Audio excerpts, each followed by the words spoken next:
la hacienda de San Agustín. A mediados del siglo XVII surgieron las haciendas en el centro de México. Su creación fue para poder satisfacer la demanda de productos agropecuarios de los mercados urbanos y mineros, que los pueblos indios ya no podían cubrir. Sin embargo, las haciendas se consolidaron como tales hasta que lograron crear un sistema propio de atracción, fijación y reposición de trabajadores.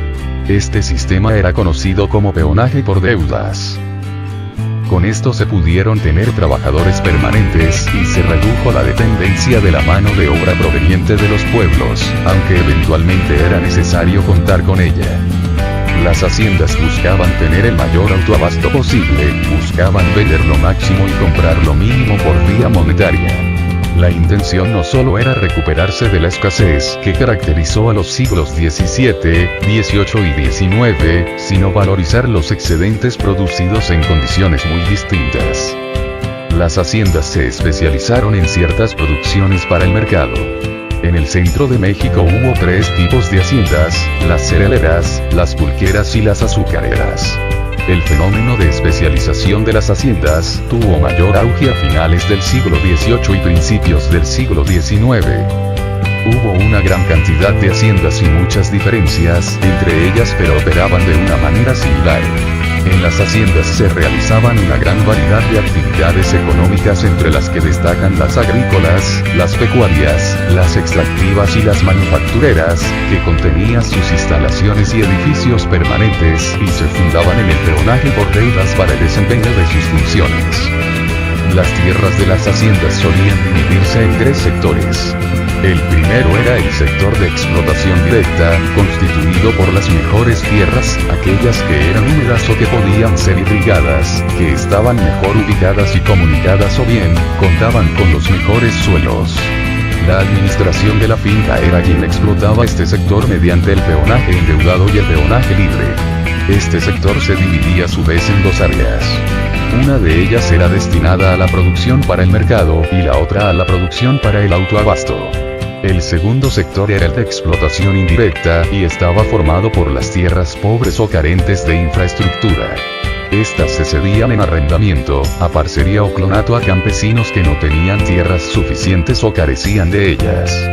De estas tierras se obtenía renta en dinero, en especie o en trabajo. El tercer sector era el de reserva y consistía en las tierras no explotadas que se conservaban en calidad de reserva y que tenían funciones muy importantes en caso de escasez. Cuando había gran demanda de productos o una alza sostenida de los precios de los productos agropecuarios, las haciendas se extendían el sector de explotación directa. Para ello, reducían el sector de explotación indirecta o simplemente hacían uso del sector de reserva.